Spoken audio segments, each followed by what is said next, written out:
이제 우리 코로나 상황 얘기 안 해볼 수가 없습니다. 김유진 아나운서. 네, 오늘 발표된 코로나19 신규 확진자 수가 1,316명으로 역대 최다 기록을 또 하루 만에 갈아치웠습니다. 어떡해요, 이거 진짜. 네, 게다가요, 지금 수도권에서만 963명의 확진자가 나왔거든요.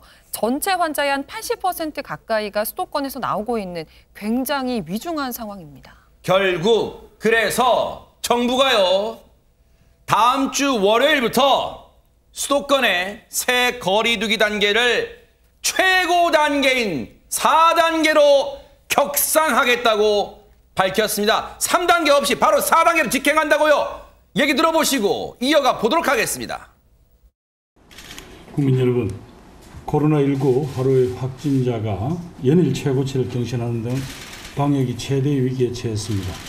과감한 결단과 신속한 실행만이 답이라는 판단하에서 정부는 수도권에 새로운 거리두기 4단계를 적용하기로 결정했습니다. 현장의 국민들, 부처와 지자체의 준비 시간을 감안해 매주 월요일부터 2주간 시행합니다. 사적 모임 등은 오늘부터 자제해 주실 것을 요청드립니다. 이 4단계에 대해서 몇 가지 추가하겠습니다. 유흥시설은 집합금지를 유지하고 백신 접종을 마치신 분들에게 대한 방역 완화 조치도 유보합니다. 최고 수준의 거리두기 단계이기 때문에 더 이상 물러설 것이 없다는 각오로 임하겠습니다. 근데 백성문 변호사님, 지금 김부겸 총리 얘기를 들어보면 4단계에다가 몇 가지 추가하겠습니다. 이거 무슨 뜻이에요? 그러니까 여기서 잡지 못하면 이젠 더 이상 이게 막기 어렵다라는 아주 절박한 상황이 포함됐다고 판단이 되는데요. 일단 우리가 한 번도 겪어보지 못한 단계입니다. 4단계는. 그리고 원래 백신 접종자들 같은 경우는 사람들 모이는데 그 인센티브를 주기로 했었잖아요. 네. 그것도 뺐습니다. 그러니까 백신 접종자 역시 모든 사람과 동일하게 똑같이 인원 제한을 받는 거고요. 그리고 유흥시설 전체가 이제 집합금지 대상이 되는데 네. 지금 현재는 우리가 4명까지 같이 식사를 할 수 있잖아요. 그렇죠. 근데 이제 월요일부터는 오후 6시 전까지는 4명까지 식사 가능한데 그 이후부터는 2명밖에 안 됩니다. 그래요? 그러니까 이제 3명도 모일 수 없는 상황이 되고요. 네. 그리고 집회 행사는 1인 집회, 1인 시위만 가능하고요. 그리고 이제 결혼식과 장례식 같은 경우에 지금도 한 100명까지는 가능하지 않습니까? 네. 근데 그것도 이제 혈족만, 그러니까 직계혈족들만 가능한데 그것도 인원이 49명이 넘어가면 안 됩니다. 그리고 카페나 식당은 예전에 우리 기억하실지 모르겠지만 카페 안에서 취식 금지하고 그랬었는데 그랬었죠. 자영업자들의 그래도 고충을 감안해서 10시까지는 영업할 수 있게 돼 있는데 문제는 지금 2명만 모임이 가능한데 과연 현실적으로 문을 연다고 장사가 될까? 굉장히 좀 난감한 상황입니다. 사실 그동안 정부는 백신 접종 참여율을 높이기 위해서 앞서 말씀드린 것처럼 백신 접종 인센티브를 지금까지 적용해 왔잖아요. 근데 그걸 이제 유보한다는 거예요. 왜 그런지 얘기 들어보시고 이어가 보도록 하겠습니다. 예방접종 1차 접종자나 완료자들의 모임 제한에 대한 예외 규정이나 인원 제외 규정들을 함께 작동시키기 시작하면 실제 사회 현장에서 외출과 모임들을 위반하는 사례들이 다수 나타나게 되어 있고 그 부분들을 현장에서 구별하기도 좀 쉽지 않은 혼선들이 예고됩니다. 그에 따라서 전체 사회 분위기를 외출을 자제하고 모임을 자제하는 쪽으로 맞추기 위해서 예방접종 완료자들 또는 1차 접종자들에 대한 예외 설정도 중단하게 되는 것입니다. 근데요, 최단비 변호사님, 제가 뭐 머리를 삐딱하게 쓰는지 모르겠지만요. 그러면 6시 이전에는 카페에 4명 들어갔는데 뭔가 얘기를 하다가 6시가 됐어요. 이거 무슨 신데렐라 그 얘기도 아니고 그럼 나머지 분들은 어떻게 해야 되는 그러면? 네, 그러니까 지금 이 거리두기 4단계 같은 경우는 말씀하신 것처럼 6시 이전에는 4인인데 6시 이후면 2인이 되죠. 네. 근데 시간 유예가 적용되지 않습니다. 그래서 예를 들면 카페에서 4인이 함께 있다가 6시가 되면 최소한 2인은 일어나서 나가야지 방역 지침 위반이 아닌 거고요. 만약에 2명이 나오지 않아서 여전히 4명으로 6시가 넘는다라고 하면 이제 위반이 되기 때문에 과태료 10만 원이 부과되는 사안입니다. 이게 진짜 다음 주 월요일부터는요, 곳곳에서 아마 혼선이 일어날 거예요. 왜냐하면 지금 저희가 이렇게 알려드려도요, 당장 시행이 되면 저희 6시 전에 들어왔잖아요. 그런 이런 분들이 꼭 계실 것 같아요. 곳곳에서 지금 잡음, 마찰, 혼선 빚어질 것 같은데 저희가 지금 4단계가 되면 뭐가 바뀌는가 쭉 말씀드리지만 이런 것까지 제한될 줄은 몰랐다 이런 내용도 있습니다. 양윤상 교수님. 네, 음악 속도까지 제한을 한다는 소식입니다. 이건 또 무슨 일반적으로 줌바, 스피닝 같은 운동 아시죠? 네네. GX 운동이라고 하는데 이건 운동 강도가 강합니다. 그리고 해서 아주 빠른 속도의 음악을 접목을 해서 운동을 하곤 하는데 네. 예를 들면 이 김연자 씨의 아모르 파티 네. 음악이 있습니다. 130bpm이 넘어서는 곡들을 주로 들으면서 운동을 하는데요. 그에 비하면 BTS의 다이너마이트 같은 곡은 조금 잔잔한 편에 속하는 거죠. 그래서 간단히 말해서 12일부터는 네. BTS는 여전히 가능하지만 김연자 씨는 안 된다. 이러는 겁니다. 야, 여러분, 아니 그러니까 대체 어떤 정도의 속도야? 지금 이 설명으로는 잘 이해가 안 되고 언뜻 체감이 안 되는데 그래서 저희가 어느 정도 빠르게 노래는 되고 헬스장에서요. 또 어느 정도의 노래 빠르게는 안 된다. 비교해서 들려드리겠습니다.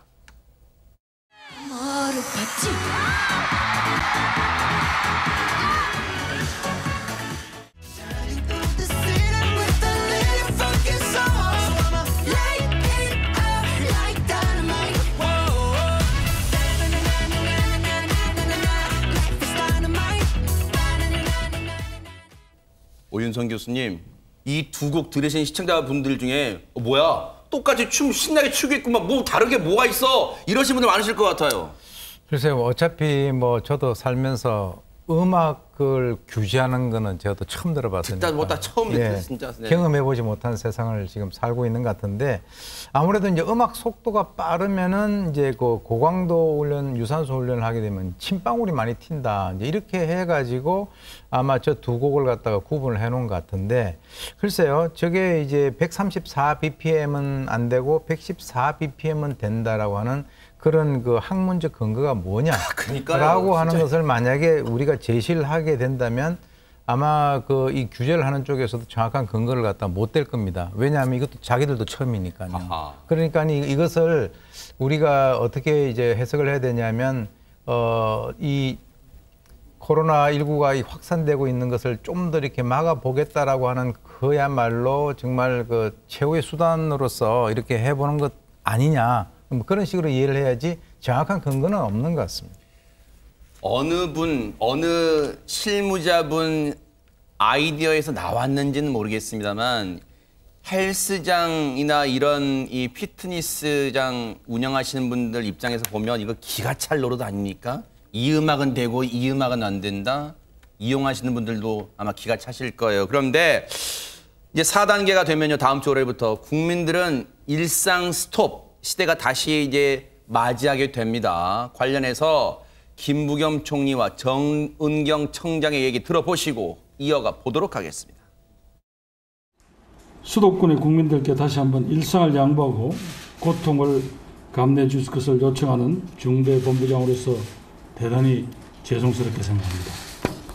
이번 조치로 소상공인과 자영업자 여러분들께도 어림을 드리게 되어서 송구스럽습니다. 방역 상황을 안정적으로 통제하지 못해 방역 당국자로서 국민들께 송구하다는 말씀을 드립니다.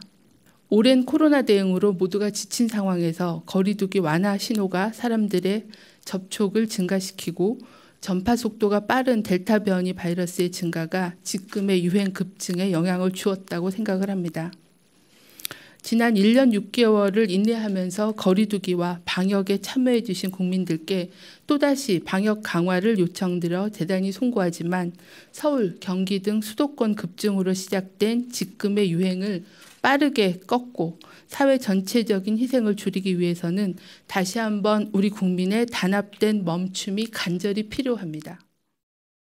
백성문 변호사님, 그래도 정은경 청장은 의료인 출신이라 그런지 몰라도 국민들께 솔직하게 얘기하네요. 정부가 잘못된 신호를 준 점 사과하고 있습니다. 사실 우리 전부 다 이제 7월부터는 확실히 편해질 거야라고 알고 있지 않았나요?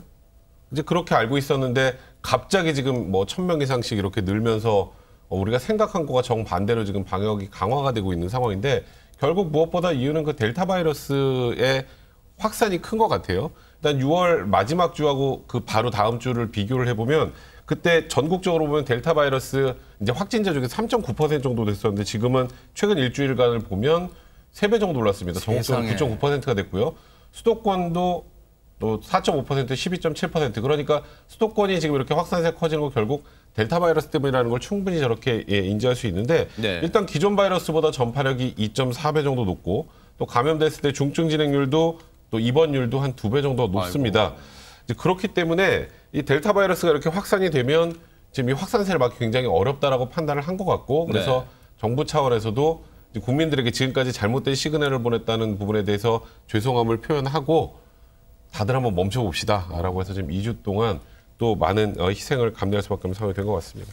아니 근데 양 교수님 지금 델타 이 변이 바이러스가 더 위험하다고 하는데 아니 그럼 기존 바이러스랑 뭐가 어떤 점이 차이가 있다는 거예요? 네, 영국에서는요, 이 델타 변이 증상이 기존의 코로나 바이러스와는 조금 다른 양상을 보이고 있다라고 전하고 있습니다. 어허. 이런 연구 결과가 나왔는데요. 네. 기존 코로나 증상 다들 아실 겁니다. 기침과 발열, 거기에 미각과 후각 상실을 동반한다라고 알려져 있는데 이 델타 변이의 의심 증상은 발열과 기침은 같습니다. 네. 그런데 두통과 인후통, 콧물 감기와 비슷한 증상을 보인다는 겁니다. 아, 그럼 잠깐 비교해 볼게요. 왼쪽이 기존 증상이고 오른쪽이 델타 변이인데 네. 진짜 두통, 인후통, 콧물은 왼쪽에 없는 증상이네요, 진짜. 네, 그렇기 아하. 때문에 감기와 굉장히 비슷하기 때문에 일반적인 감기나 비염으로 착각을 해서 검사를 받지 않을 가능성이 있다. 그래서 지역 전파 우려가 좀 커지고 있고요.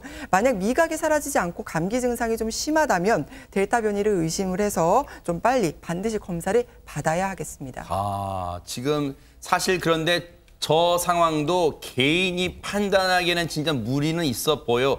그런데 최단비 변호사님 제일 걱정되는 건 앞서도 여러 차례 말씀드렸지만 서울 수도권입니다, 지금. 네, 맞습니다. 그러니까 최근에 집단 감염이 일어난 곳을 보면 이 홍대에서 발생했던 이 원어민 강사발 집단 감염이 있었고요. 또 현대백화점 무역센터점 집단 감염, 그리고 여의도의 식당가에서 확진 등이 있습니다. 맞아요. 그러니까 주로 여의도, 강남, 홍대 여기를 이제 기준으로 했을 때에는 전철역이 지나가요. 전철역이 2호선, 5호선, 9호선이 지나가고 항상 직장인들이 출퇴근 시간에 붐비는 전철역들입니다. 그러니까 저 노선을 이용하는 직장인들이 상당히 지금 불안에 떨고 있다라는 얘기가 나오고 그러니까 원래는 대중교통인 지하철을 이용을 했지만 최근에 이런 집단 감염을 통해서 내가 이제 이동하는 차량을 지하철이 아닌 자차로 옮겨야겠다라는 직장인들이 상당히 늘어나고 있는 상황입니다. 세상에.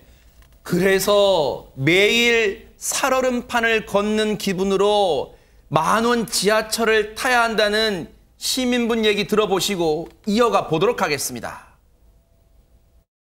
신림동에서 상암동으로 출퇴근하고 있어요. 제가 환승하는 구간도 홍대다 보니까 사람이 너무 많아서 가까이 마주서고 있는 경우들이 대부분이에요. 강남에서부터 오는 지하철이 신림에서 홍대까지 가는 거기 때문에 솔직히 걱정이 좀 많이 되는 부분이에요. 5호선이고요. 여의도에서 오목구까지. 마스크를 써도 이제 감염됐다고 하는 사람들도 있고 백신을 맞은 후에도 감염됐다고 하는 사람들이 있다고 하니까 나도 모르는 사이에 이제 감염될 수도 있겠구나 해가지고 사람들 좀 피해서 구석 가고 싶은데 사람이 너무 많으니까 어깨가 안 닿을 수 없더라고요. 그런 것들 때문에 그냥 좀 되게 불안하고 무섭고 그래요. 차가 있는 것도 아니고 지하철을 타야 하는 상황인 건데 그냥 이런 시국에도 출퇴근을 해야 되나 이렇게 짜증도 좀 나고 그러죠.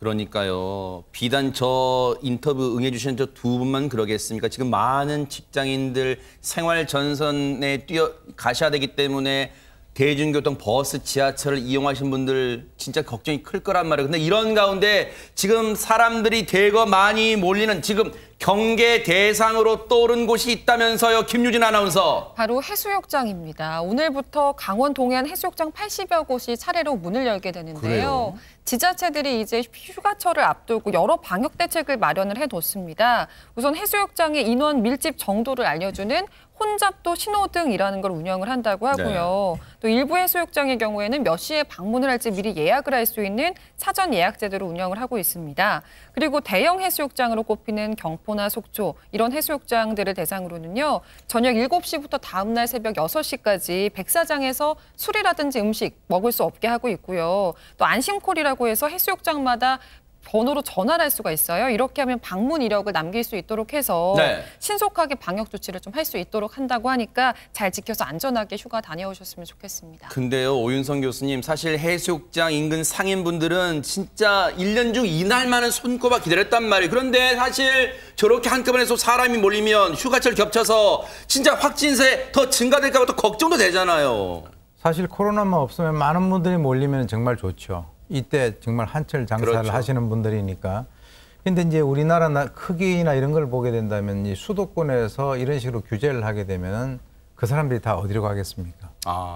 지금 이제 4단계에 있는 이쪽에는 힘드니까 우리 차 몰고 몇 시간만 가면 딴 곳에 갈 수 있으니까 지금 이 강원도 상당수 자치단체에서는 거리두기 1단계 완화 그리고 사적 모임 제한을 갖다가 해제하는, 물론 이제 뭐 춘천은 이제 3단계로 해서 제외가 되어 있습니다만은 제일 문제가 되는 것이 이 수도권에 있는 많은 인원들이 한꺼번에 강원도로 오게 되면 사실은 장사를 하고 하는 이런 분들 입장에서는 굉장히 반가운 입장이지만은 이 코로나가 강원도로 오게 되지 않을까 이렇게 지금 이제 걱정들 하고 계시는데요. 네. 지금 이제 수도권 발생 상황이 한 2, 3주 내로 강원 지역에 영향을 갖다 미친다. 그리고 이제 해수욕장 개장 시기와 이제 맞물려 가지고 네. 이 많은 사람이 왔을 때 이 굉장히 큰이다. 현재 강원도하고 18개 시군은 여기에 대한 대책 회의를 하고 있습니다. 네.